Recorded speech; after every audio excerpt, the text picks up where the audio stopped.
So today we are starting reading our Bhagavatam session. So before reading Bhagavatam session, before reading Bhagavatam, so we need to recite three more shlokas, which is a kind of a prayers. So we'll be reciting that also. It is also part of Bhagavatam shlokas also, but we'll be reciting that always before reading, reciting Srimad Bhagavatam. So you will slowly come to remember that also. नारायणं नमस्कृत्यं नरं चैव नरोत्तमं देवीं सरस्वतीं व्यासं ततो जयमुदीरयेत् नष्टप्रायेषु अभद्रेषु नित्यं भागवतसेवया भगवते उत्तमश्लोके भक्तिर्भवति नैष्ठकी कृष्णाय वासुदेवाय देवकीनन्दनाय च नन्दगोपकुमाराय गोविन्दाय नमो नमः। ग्रंथराज श्रीमद् भागवतम की जय। So I was thinking, Hare Krishna Prati Prabhu, how are you? So I was thinking a lot that Prabhuji, yeah, Prabhuji, please increase the volume. We are not able to hear you. it is full Volume is volume. very low. It's full volume at my side. Is it okay now? We can hear properly. Yeah, it is okay with my end. I think you check at your end, Mataji. No, I'll switch off the fan 1 second. Okay. So what I was saying is, I was thinking very couple of days I was thinking that how to start this class, how to go for reading of Bhagavatam, because it is a very elaborate subject and a deep subject matter. So if we go shloka by shloka, we will even have this full lifetime or so less to complete the Bhagavatam and to read the Bhagavatam. So I decided that's why we given you some of the pre-read so that you can read some of the shlokas by yourself, and then we can discuss in the in a format which we can all appreciate and understand. So to start with, I'll not be taking all shlokas one by one, because there are total 18,000 shlokas, as I have told you earlier in some of the classes. So Srimad Bhagavatam has 18,000 verses, whereas Bhagavad Gita has 700 verses. So 700 and 18,000 is a big difference. So this is how the Bhagavatam is. So Srimad Bhagavatam is, as I said, it's all about the Lord. So we'll just have the importance of Srimad Bhagavatam before we actually begin it. So if you all can, I hope you all have the vedabase.com opened in your laptops. So if you can go to One question. What is the difference between Bhagavad Gita and Srimad Bhagavatam? okay, so that's what I'm going to tell you in the importance. So I would suggest that you all ask your questions at the end, and because you just write your questions and ask the questions at the end, so that I can answer them all or put in the chat window. So that would help the class. So that's what I was going to explain in the in the importance of Srimad Bhagavatam. So since we have asked now, Bhagavad Gita is as we know that it is the spoken by the Lord. So that's the philosophical instructions given by the Lord himself. And Srimad Bhagavatam is is about the Lord and his devotees, about the Janma and Karma. As we know that in Bhagavad Gita, Krishna says, Janma Karma cha me devyam evam yovati tatvatah tattva deham punarjanma neti mameti swarjuna. So Bhagavad Gita, Krishna says that one who understands my Janma and Karma in detail in tatvatah, then there's no rebirth. So what happens to that soul who understands? He directly comes to me. He never comes back in this material world. Neti mameti swarjuna, right? So in Bhagavatam, what are we trying to say? In Bhagavad Gita, if you see, you don't hear any karma about the Lord, any about the Janma of the Lord, about different incarnations. You don't hear all those things. You hear the instructions which the Lord is giving. So where you hear the Janma and Karma, which Bhagavad Gita is saying, Bhagavad Gita, Krishna is saying, please hear my Janma and Karma, please understand that. So which is the book which we will which give us instruction about Janma and Karma of the Lord, which is Srimad Bhagavatam. So when you read Srimad Bhagavatam, you get information about the Lord's incarnations. There are a lot of incarnations, infinite incarnations of the Lord. 10 are more prominent, which we know. Out of them, 24 in Bhagavatam, which are explained in Bhagavatam. So we will know the incarnations of the Lord, as well as we will know about the different devotees of the Lord, about the pastimes what he has done. So we know the Janma and Karma through Bhagavatam, regarding the Supreme Personality of Godhead Krishna. So this is the basic difference. So in a layman language, Bhagavad Gita study is about graduation study, and Srimad Bhagavatam is like post graduation. That is the standard. So no problem. So it is it's not that you have to be very highly qualified to understand Bhagavatam, but only thing is, then you should be, if you are devotee of the Krishna, and if you are hearing from a devotee, it is you'll be able to relish Bhagavatam more.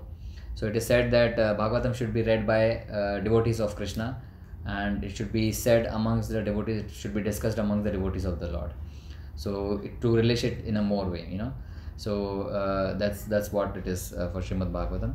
So if we see the importance of Srimad Bhagavatam, and if you can open the shloka 1.1.2, so if you in the Veda base which you are opening, I hope you have the laptop Veda base with you. So if you open, so when I say 1.1.2, that is first canto, first chapter, second verse, right? 1.1.2 means first canto, first chapter, second verse. So Bhagavatam has total of 12 cantos. So when I say 1.1.2, it is first canto, first chapter, and second verse.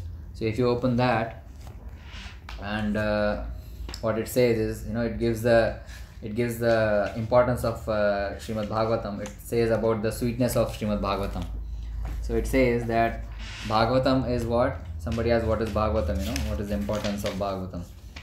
So it says, I'll just read the translation in the interest of time. Just give me 1 second. Okay, 159.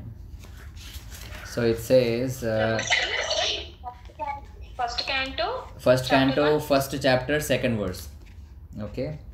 Second verse. Okay. So it says that, O expert and thoughtful men, relish Srimad Bhagavatam, the mature fruit of the desired tree of Vedic literatures.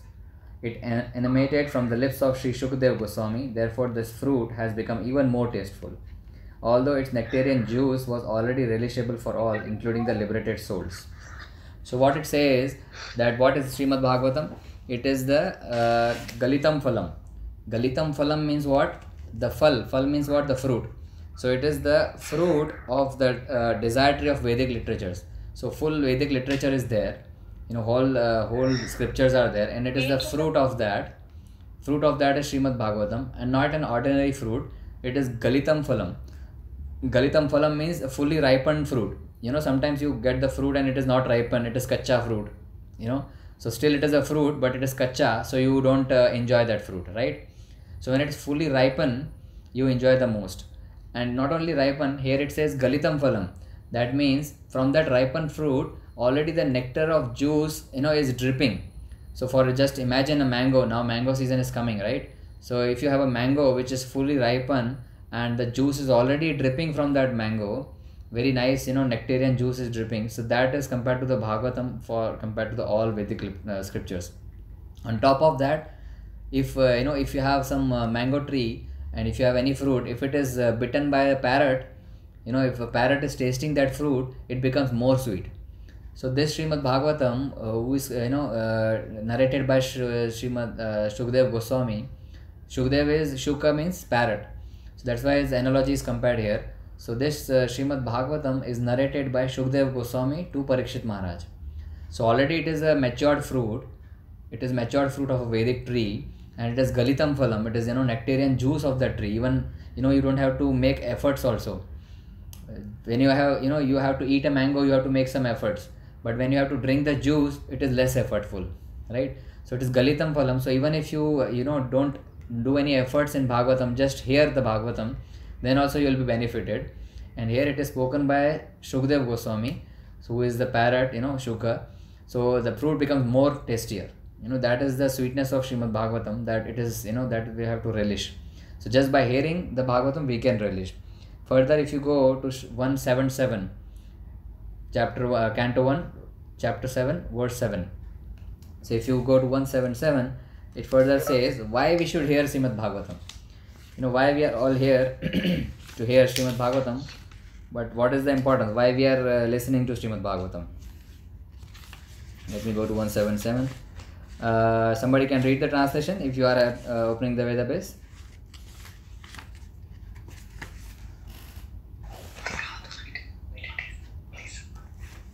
Okay, let me read it. Prabhuji, I can read.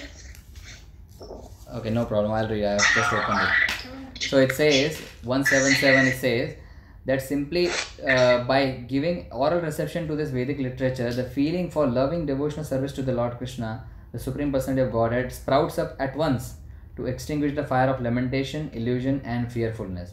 Shoka, Moha, Bhayapaha. So what it says is, just by hearing Srimad Bhagavatam, what we are doing now is hearing, right? We all are hearing Bhagavatam.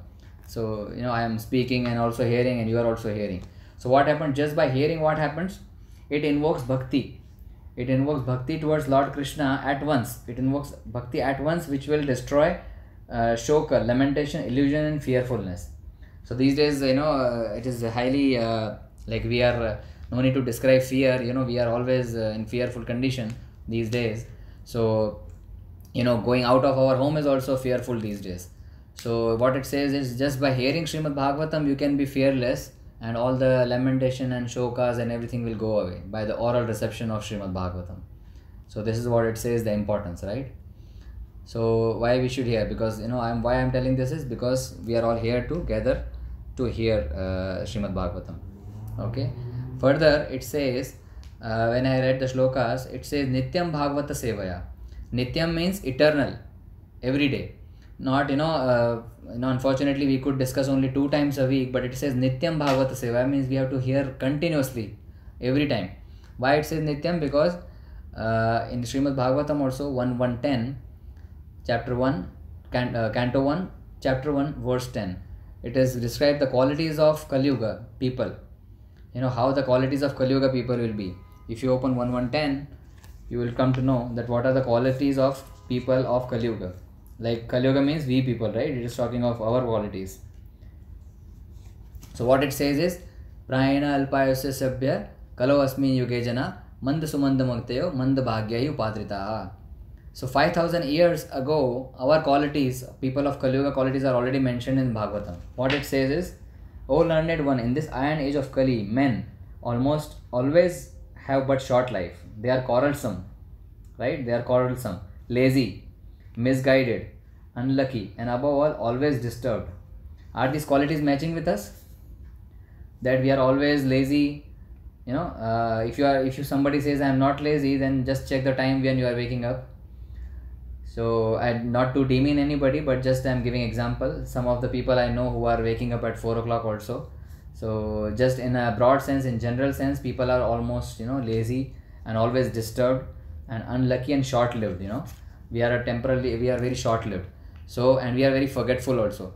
So since we are very forgetful, we need to hear Bhagavatam Nityam. We have to relish, we have to hear, keep on hearing Bhagavatam, so that we are continuously reminded of the Lord, reminded of the Lord's activity. So that's why we are here to read and to relish, to invoke bhakti, and to relish Srimad Bhagavatam and Nityam, because we will always forgetful. So we will hear it multiple times. So now this is just a brief summary of Srimad Bhagavatam. So today we were I've told that we will discuss about the topics of appearance of Narad Muni, and what are his instructions to Srila Vyasadeva, and what are his conversations. So we will discuss that. How I think most of you know Narad Muni, right? Who knows Narad Muni? Raise the hands. Narad Muni, have you heard of Narad Muni? I know Narad Muni, Prabhuji. Oh, you know Narad Muni, huh? Very nice. Yes. Okay, very nice. So we will hear his story today. Who is Narad Muni, and who was he in previous birth, and what has all happened. So Srimad Bhagavatam, if you see, it's it was He was the son of a there's a maid place in called the last life. yeah. In the last life, he was the son of a maid. Yeah, so he will tell everything now. So so it happened. It starts with there's a place called Naimisharanya. Right now also the Naimisharanya place is there. If you go towards the north side of India, there's a place called Naimisharanya, and in that place, in Naimisharanya, what happened? there were Shaunaka and many other 88,000 rishis. 88,000 rishis were doing yajna. Now, for example, you consider this situation now where we are all infected, and we are scared of infection, and there's a lot of things going around. So it's a problem with the whole world, right? It's not any one person's problem. So in those days also, these rishis used to gather at one place, and they used to think that people are suffering and people are in misery in this Kali Yuga. So let us do yajna for overall people happiness in general. So they used to perform yajna, because yajna is only the solution. So home, havan and yajna they used to perform. So this 88,000 rishis led by Shaunak Rishi. Shaunak Rishi was the elderly rishi. So they were all doing the yajna in Naimisharanya, and then there happened to come Sutta Goswami. So Sutta Goswami, just be careful about the name. You will be hearing those multiple names today. Don't be too much of boggled down with the names. As we go in the Bhagavatam, you will come to know, because there are many names, and there are multiple people talking to each other. Like it's one person talking to another, and then in that we have one more story, one more layer of story, and one more layer of story. So we may go to 4 or 5 layers deep also in the story, and then come up after all also. So just be patient with the Bhagavatam, because it's it's very relishable. So here what happened is, Sutta Goswami was they asked Shaunak Rishi, the 88,000 rishis were performing yajna. So they asked to Sutta Goswami that please tell us about Srimad Bhagavatam, and because it is good for all mankind. So they asked him about the Srimad Bhagavatam, but they asked him that tell us about the history of Srimad Bhagavatam, how it started, and who spoke first, and to whom it was spoken, because they know, the rishis know that originally Bhagavatam was spoken by Srila Shukdev Goswami to Parikshit Maharaj. So they asked to Sutta Goswami, who is Parikshit Maharaj, from where the Vyasadev, from where Shukdev Goswami came.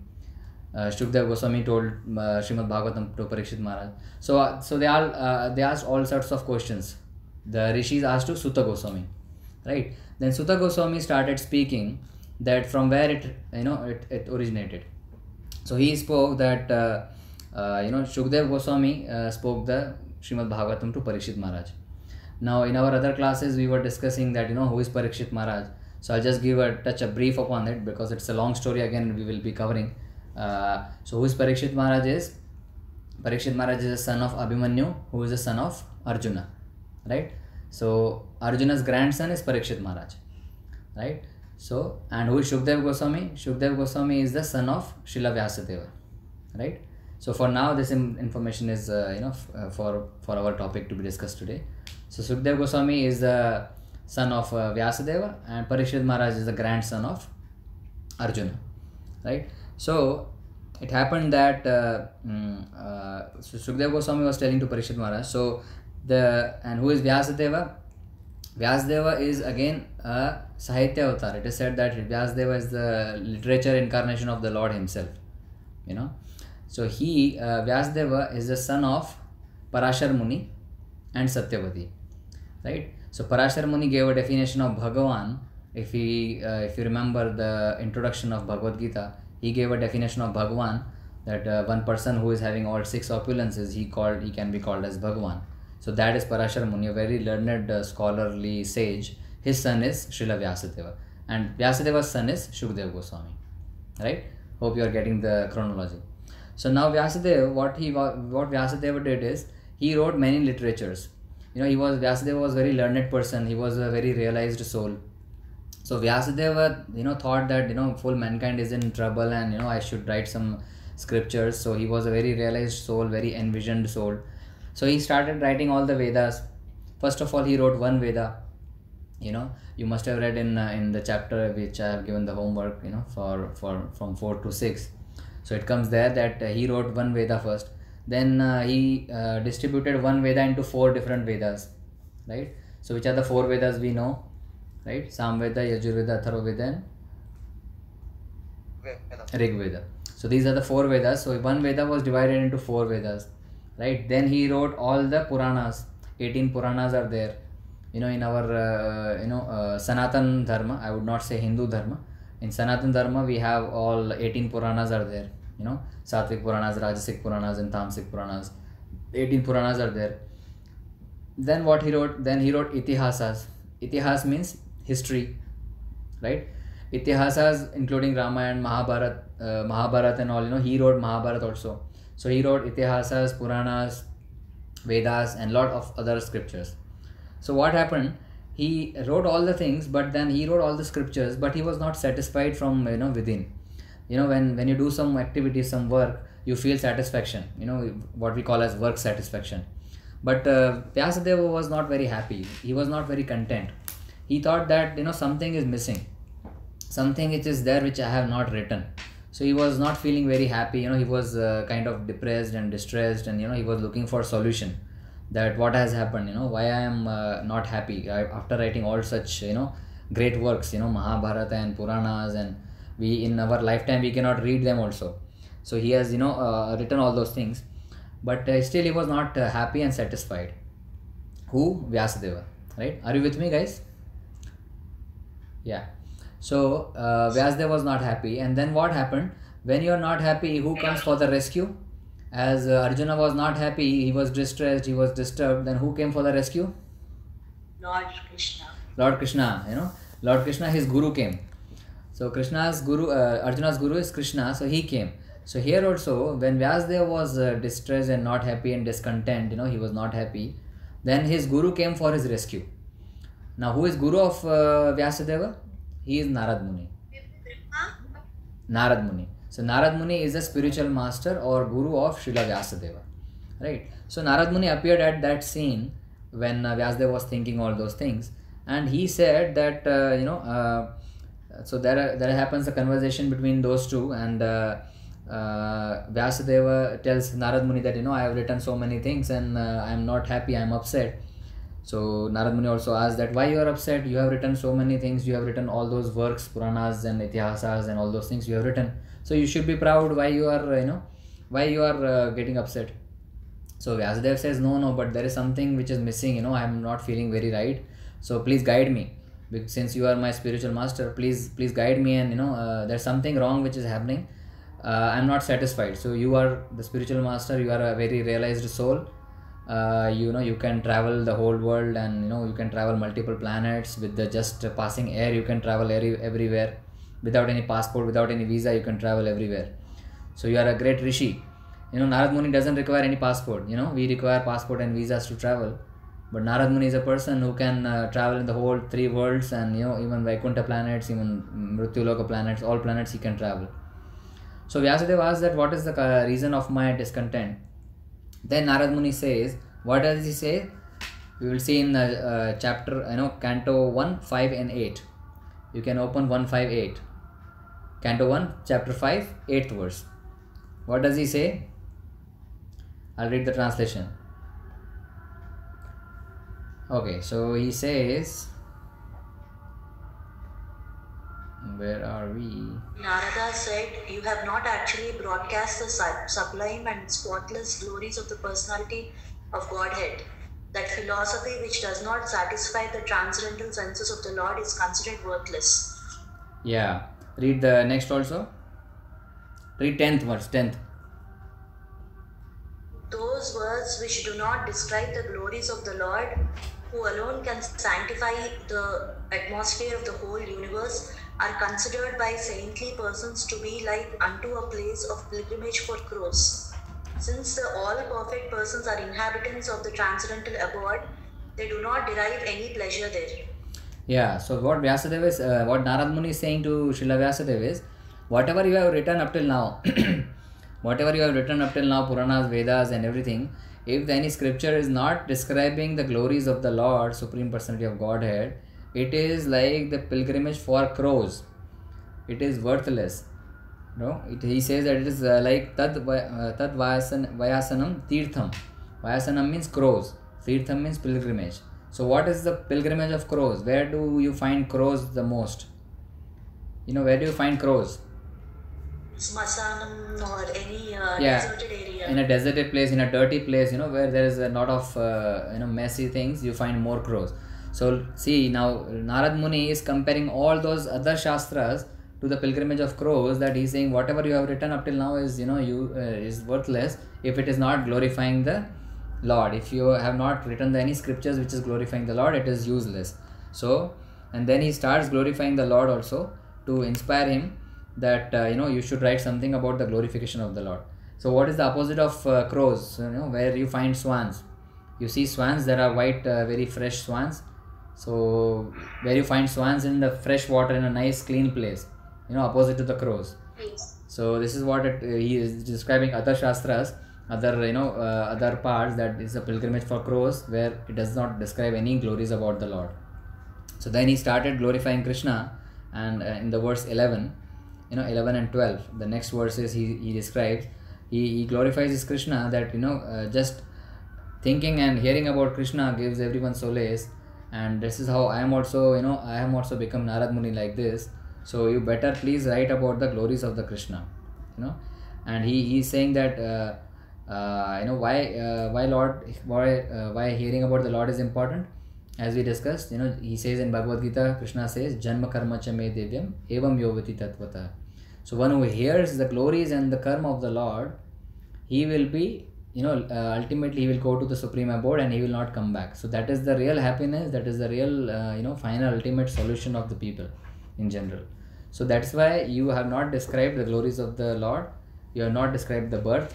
So please do that, because that is most beneficial to all living entities. And then he describes that Vyasdev asked him that how you know all these things, how you are so much intelligent and you know everything that and you are not so old also, so what has happened in previous lives, how do you know, how do you have so much of memory that you know all these things. Then Narad Muni describes that who was he in his previous birth. So that what Narad Muni says is that if you go to verse 1:5:35,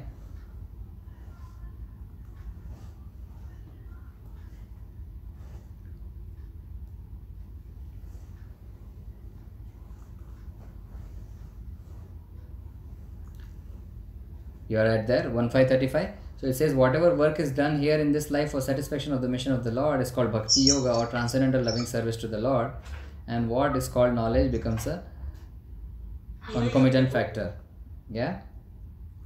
And in verse 40, if you read again 1:5:40, Canto 1, chapter 5:40. We are in chapter 5, verse 40. Are you with me? Please, therefore, describe the Almighty Lord's Lord's activities which you have learned by your vast knowledge of the Vedas, for that will satisfy the hankerings of great learned men and at the same time mitigate the miseries of the masses of common people who are always suffering from material pangs. Indeed, there is no other way to get out of such miseries. Yeah. So what Narad Muni is saying is that you describe please the Lord activities. Now you can mute, Kranti, you can mute. Yeah. Okay. So what Narad Muni is saying that you have to describe the activities of the Lord, which will be mitigating the miseries of the masses of common people who are always suffering from material pangs.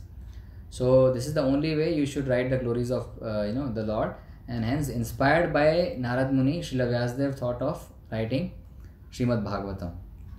Right, that's why Srimad Bhagavatam is having all the glories of the Lord and about the pastimes of the Lord. So now, but then again Vyasadeva's question was unanswered. So Vyasadeva said that how do you know all these things? Have you met Lord? How do you know all these things? Then Narad Muni goes again and describes that who was he in his previous birth, before becoming Narad Muni, how he was there in the previous birth. Who was he? So he said that I was a son of a maid servant, right? As some of you just now said when we begin the class. So he was a son of a maid servant. Who is a maid servant is like just who is working in our homes. So he was a son of a maid servant. So then what happened? That maid servant was very pious lady, and they were only mother and son were together. So during those days, if you know Chaturmas, right, the 4 months. So during those days, the sannyasis, they don't travel. They stay at one place. In Chaturmas, Chaturmas you must have heard. So in Chaturmas, one mass we don't eat milk, and the second mass we don't eat curd, and third mass we don't eat leafy vegetables, something like that. Those who follow properly, they do it religiously. So in those 4 months of rainy season, that is called Chaturmas. So in those Chaturmas, the sannyasis, Vedantis, they do not travel. So they used to stay at some place. So it happened so that during this Chaturmas, this maid servant who is Narad Muni's mother in the old previous life, in her home all the Vedantis were staying, right? All these Vaishnavas, all these. So Vedantis means who? Vedanta, who understands the Veda, the end results of the Vedas. That is the Vedanti, who is a pure Vaishnava. So they were staying in the maid servant's house, and Narad Muni, got the opportunity to serve them. If for example, if any spiritual person comes in our home, or any sannyasi comes in our home, so what we should do is, it's a very great lesson from here, that we should do service to him. So how you do service to him? You offer prasad, you offer them a nice place to sit, you offer garland, and then what you do? You hear katha. When you offer service to sannyasi or any saintly person who visits your home, how do you offer service? How to take association? Taking association means you have to hear katha from them, right? You don't have to just shake the hand and, oh, hello, how are you, and how is everything in your place, how is the raining, and all those things. You don't ask all these things when a sannyasi comes, or when a learned person comes. You don't ask how is the life, how is everything in your back hometown. Not like that. The chit chat what we do normally, when we two people are talking on the phone, we talk of all the nonsense things what we know, but all these material things we talk. But this you cannot do with a sannyasi. Those with the friends is okay. But then when a Vedanti or a sannyasi comes, you have to take association and ask them the spiritual questions. So this is exactly what Narad Muni did in his previous life. So he was, he was serving Vedantis. He was offering them food. He was offering them prasad. And what he was doing also, one more thing, with their permission, it is said in the Bhagavatam that with their permission, he was eating the remnants of their prasadam. Remnants of their prasadam means what? In some Indian customs, it is still practice that husband is eating in the same thali, and then wife eats in the same thali, which is left by husband. So like for example, now we are doing, we are eating in the same thali which our kid has left, right? Our kid is eating a little bit, and the leftover mothers are eating, something like that. So that is the remnants of the kids mothers are eating. So just I am giving example. So what Narad Muni did is, with their permission, he was eating the remnants of their foodstuffs also. So what is the meaning of this? Remnants of foodstuff is very important to understand. First of all, with their permission. So if you are sannyasi, if you are serving a devotee, and you want to eat his remnants, whatever is left over, first of all, you have to take permission from that person, that can I eat your remnants? If he says no, then you are not allowed to do that. If it is a sinful reaction, if it should not do that. You should not do that. So Narad Muni, after taking the permission, he is eating the remnants. Now what do we know from our Hindi movies? That बांटने से प्यार बढ़ता है, आधा झूठा खाने से प्यार बढ़ता है. This is what we know, right? That if we have jhutha, then we love each other more. So in the pretext of that, we take our jhutas, wife and husbands and girlfriend, boyfriend, that we take all these things. But here the remnants, what are the remnants of those Vedantis? It is like prasad, it is like, first of all, it is the remnants of when you say it is prasad, it is the remnants of the Lord himself, right? When you offer the bhoga, the Lord eats, right? Lord eats through his eyes. Patram pushpam phalam toyam yo me bhaktya prayachyat. So we know from Bhagavad Gita that what Lord says, right?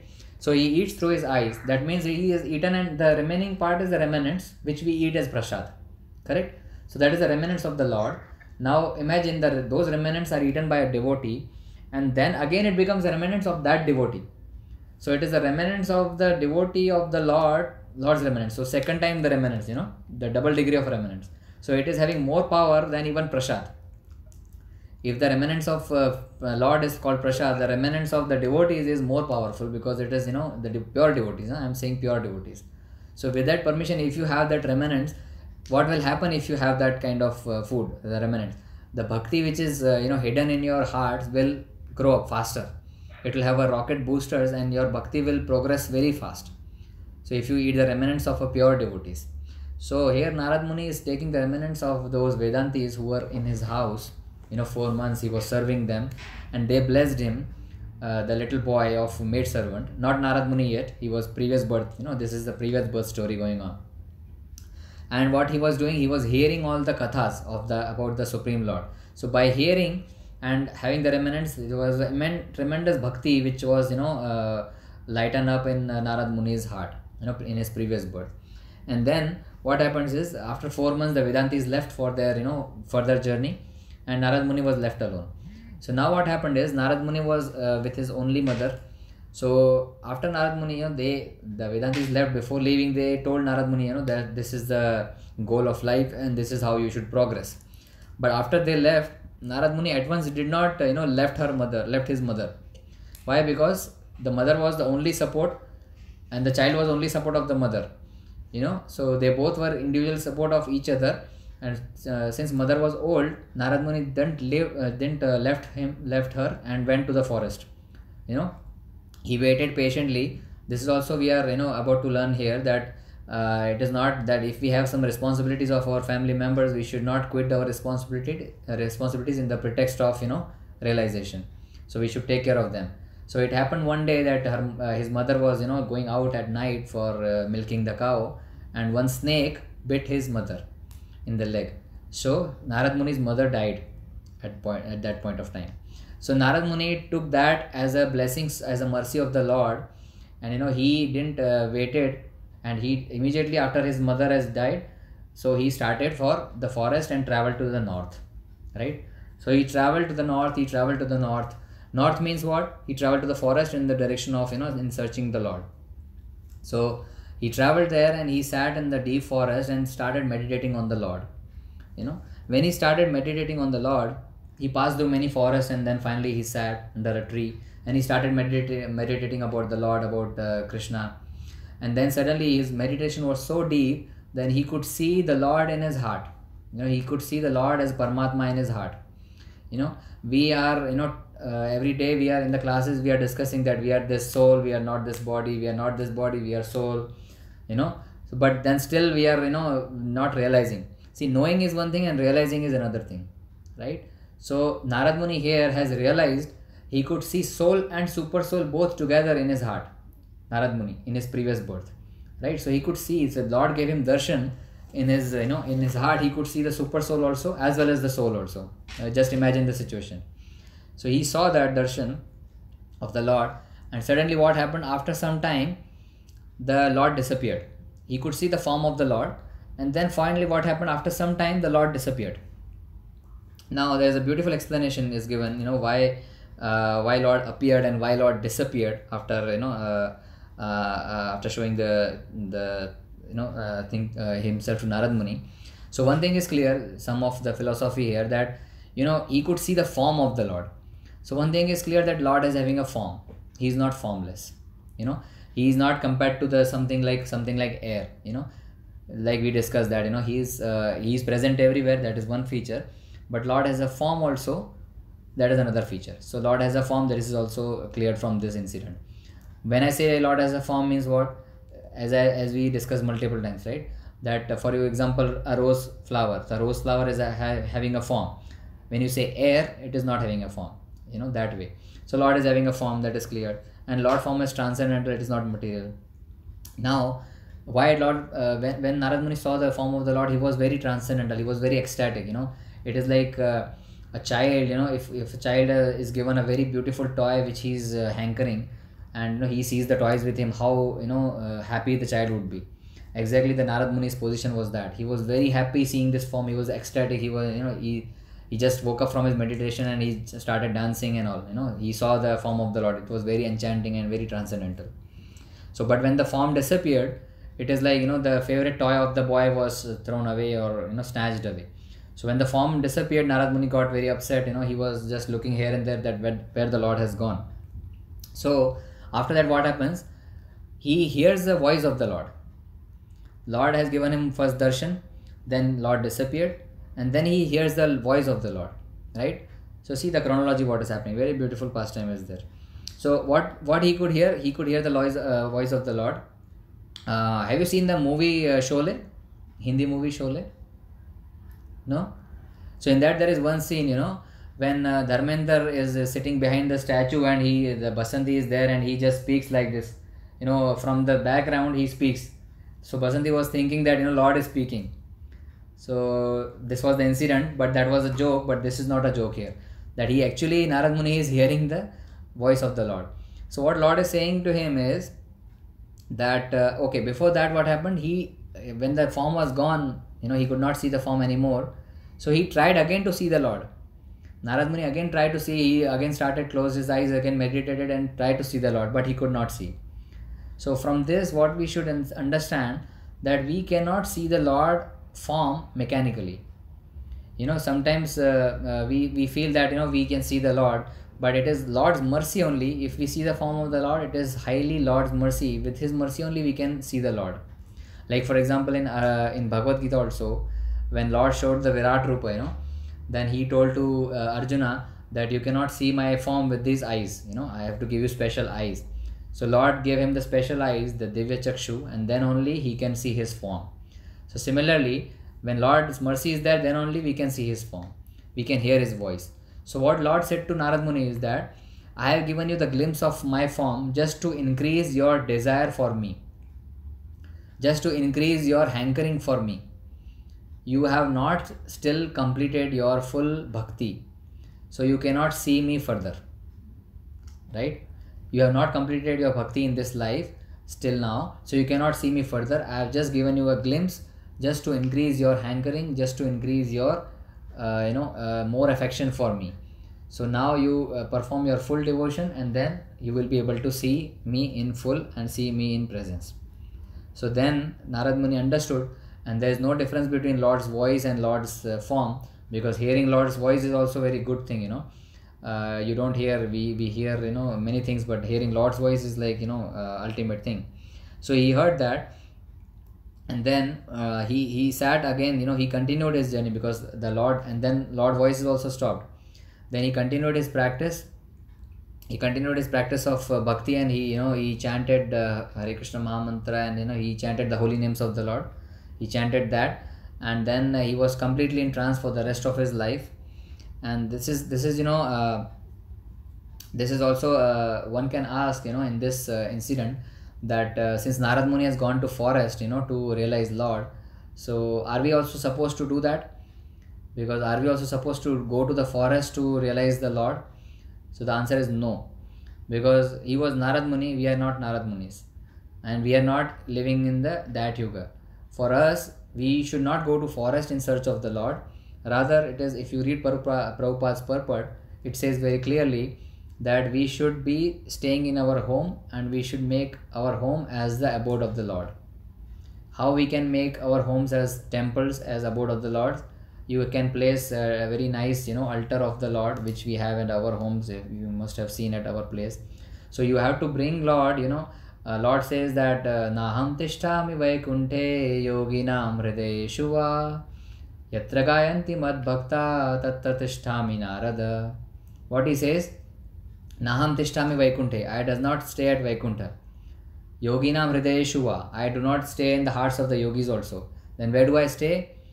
Yatra gayanti mad bhakta. Where my devotees are chanting my names, where my devotees are chanting my glories, where my devotees are discussing my pastimes, tatra tishtami narada. That is the place where I reside. So if you are chanting in your homes, if you are making kirtan in your home, if you are talking about the Lord, if you are reading Bhagavad Gita, if you are reading Srimad Bhagavatam, so that means you are describing about the Lord, you are discussing about the Lord. Lord actually comes and stays in your home. So when the Lord comes, that itself is Vaikuntha, that itself is a temple. So you need not go to forest, but you should read more and more Srimad Bhagavatam. You should chant the holy name of the Lord. You should read Srimad Bhagavad Gita to bring Lord at our place. So you should make all the grihasthas should make home as a temple. So what happened finally with Narad Muni is, when the Lord gone, form is gone, and the voice is also gone, and he continued his his chanting, his reciting his holy names. and he completed his full full devotion in his life. And then finally what happened, he met with a death. It is also written in that 6th chapter that through the lightning happened and he met with a death while chanting the holy name. And then with that, what happened, he left his material body. Now Narad Muni is in the previous life of the son of a maid servant. He left his body, material body made up of 5 senses, 5 elements, 5 gross elements, right? We know the 5 gross elements: earth, water, air, fire and ether. So he left his body made up of 5 gross elements. And then what happened, it's written, I will read the shloka if you see.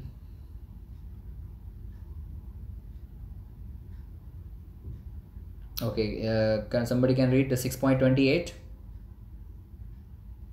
chapter 6 verse 28.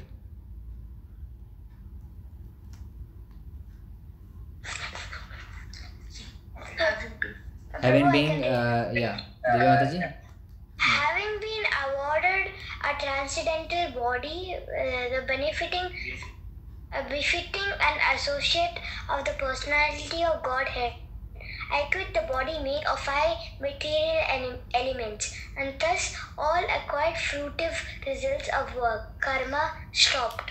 Yeah. So what does he say? He says that I quit the body made up of 5 material elements, and thus all acquired fruitive results of work stopped. So all the karma cycle stopped his, because he's quitting the 5 material bodies. See, when we quit the body, as we know from Bhagavad Gita, when we quit the body, we will take another birth, and again we will get another body which is of 5 material elements. So then, if you are continuously in the body of 5 material elements, the karma cycle doesn't stop. But if you quit this body permanently, the karma cycle stops. This happened with Narad Muni here. He quitted that body, and then finally, in the next shloka, he says, at the end of millennium, when the personality of Godhead, Lord Narayana, lay down within the water of devastation, Brahma entered into him with all creative elements, and I also entered through his breathing. So what happens, as we have discussed that, Brahma's day, how much is Brahma's day?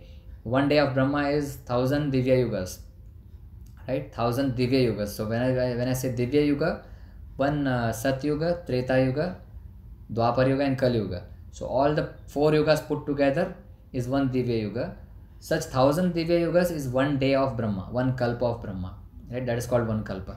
So Brahma, during the day, that is one day, 12 hours, and then similar is one night. So this is the one full 24 hours of Brahma, right? Hope you are clear with the calculation.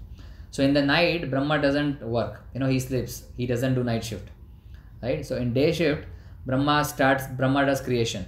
So what Narad Muni is saying, that when Brahma was, sleeping, everybody entered into, so that Narad Muni who's left his body, he entered into Mahavishnu's body. And when Brahma woke up again, he started creation.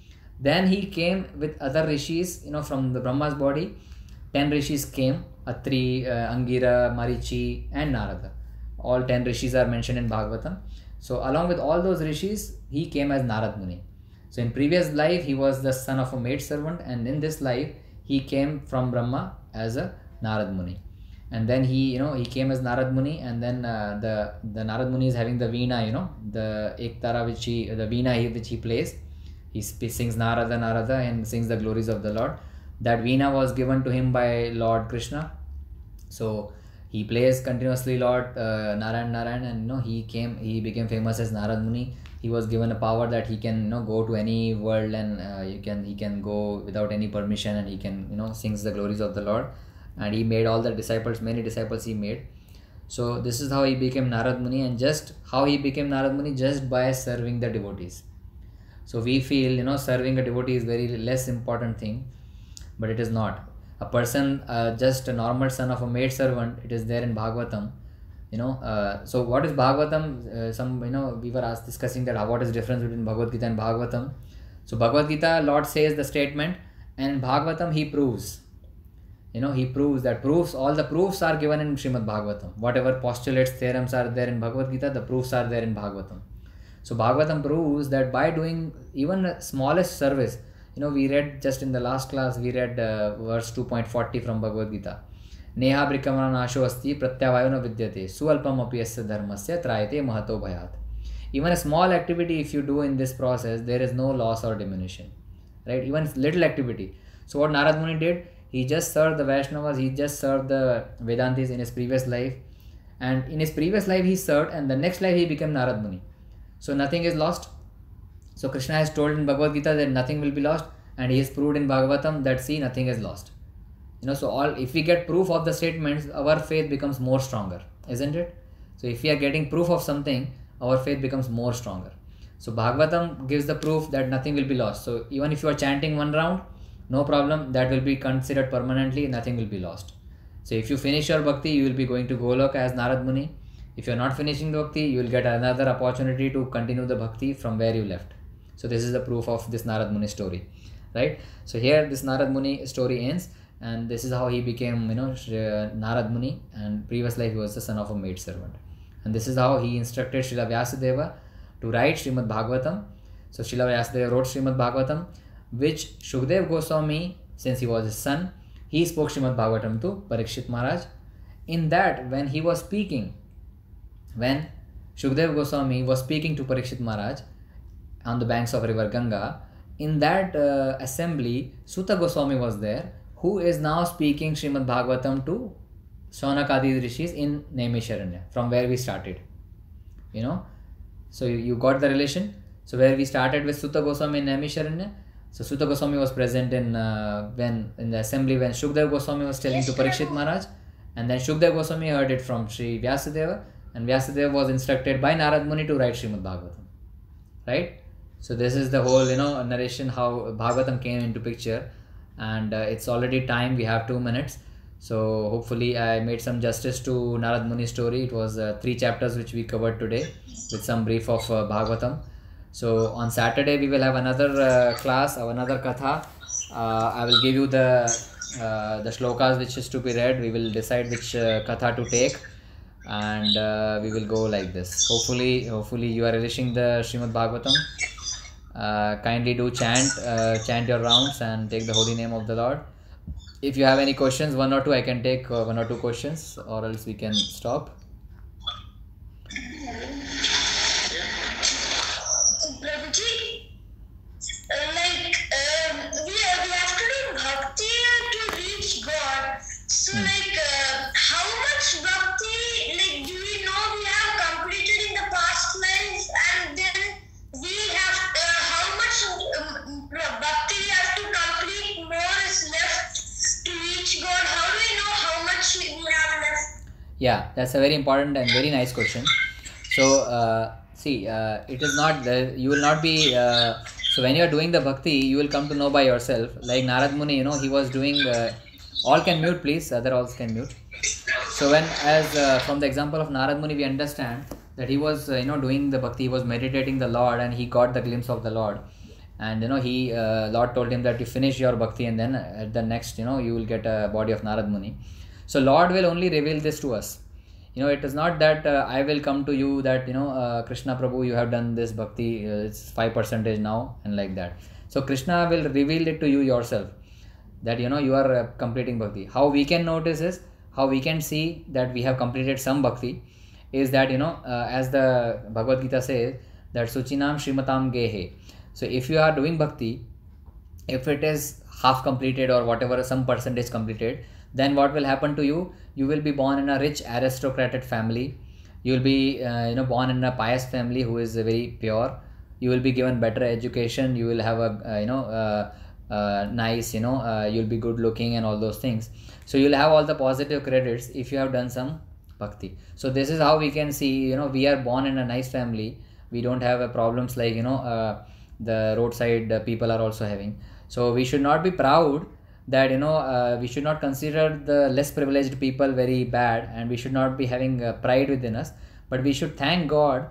We should thank God for His mercy that we might have done some bhakti, so that we have got this positive reactions, positive benefits, that we are born in a nice family, we are having a nice parents who are allowing us to study in a nice school, and we are getting all the material benefits. So these are the advantage which is said in Bhagavad Gita, that Suchinam Shrimatam Gehe.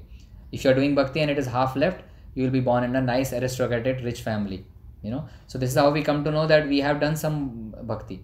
And if you are chanting Hare Krishna Mahamantra, this also says in Bhagavatam that if you are chanting, that means you have finished all the Vedas and all the scriptures and everything. You have finished, then only you can chant Krishna's name.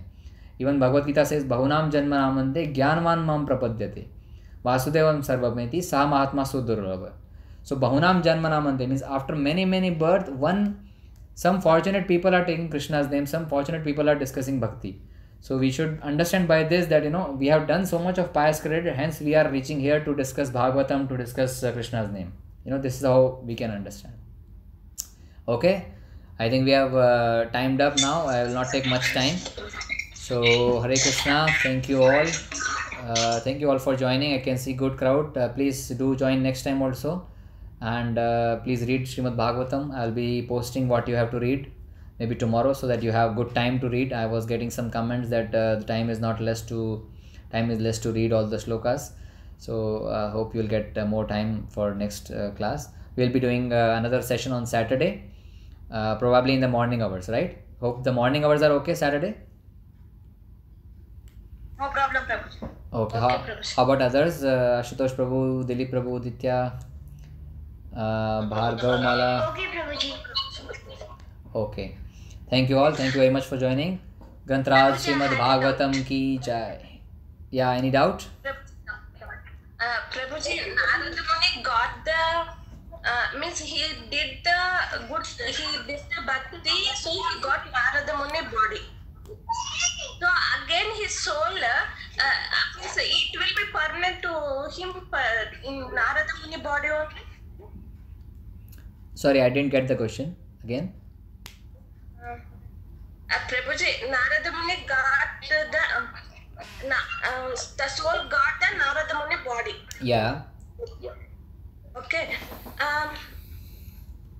Means again in next year he will not change the body, or he will Yeah. be permanent in Narada Muni body only. Yeah, understood. Okay. So see, we read that he gave up the body which was made up of 5 material elements in his past life, right? Then he attained the Narad Muni body. So that Narad Muni body is not a body which is made up of 5 elements, 5 material elements. That is a transcendental body. So once you have a transcendental body, you don't change. There is no difference between soul and body at that time. You will get a transcendental body, so that body will be permanent. You will not be taking birth again in material form of life. That is what the actual liberation means, that you are going to Goloka, right? So if you are getting material bodies, that means you are still stuck in this material world. If you are getting a transcendental body, that means you are not getting the body which will grow old, which will give you pain, which will give you joints pain, which will give you cervical problem. All those things will not come in this transcendental body. You will not feel hungry also. You'll just get the body transcendental, so that you can glorify the Lord and just relish the glories of the Lord and do service to the Lord. Okay? Hare Krishna. Thank you, Prabhu. One more question. Yeah. This Bhagavatam has written after writing the Vedas, Puranas and Itihasas, after the Sahitya Avatar. Yeah. Why he did not write the Bhagavatam directly without creating the confusion of writing these all scriptures? Yeah, that's what. So that's what in the 4th chapter it comes, that he has written all those things. So that's what Narad Muni criticizes him, that you have made people more confused, and people will be interested in sense gratification. So by writing all the Vedas and all this Karma Kand Vedas, that if you want this material, you pray this demigod, if you want this, you pray this. So by writing this, Narad Muni criticizes him. That's what, that you have made this elaborate shastras you have made, but it will make people more confused. But then now, since you have written, it's okay, but you write now Bhagavatam to make it very clear at the end, that this is what you have to follow for the spiritual upliftment, because anyway people will be entangled in the material world, and whatever you have written the scriptures, they will be more entangled by doing the material activities, satisfying the demigod. So you write something which is directly hitting on the spider and not hitting on the webs. So this is what he criticizes to Vyasadeva, that you have written whatever is required for the crows, now write something for the swans. This is what we discussed. Okay. And this is also arrangement of the Lord, that he has to write so many things, so that not everyone does bhakti. there is a demarcation also. So if very few souls only can read Srimad Bhagavatam and do bhakti. If everybody does, then whole karma cycle will stop. So you can see, it's compared to the diamond shop and the vegetable market. Everybody cannot buy diamond, but vegetable everybody can buy. So you will see more crowd on the vegetable shop and less crowd on diamond shop. So this is how it is. It is again the Lord's arrangement. Okay. Okay. Okay, Prabhu. Okay. Granth Raj Srimad Bhagavatam ki jai. Hare Krishna Prabhu. Hare Krishna. Hare Krishna. Hare Krishna. Hare Krishna. Hare Krishna. Hare Krishna. Hare Krishna. Hare Prabhu.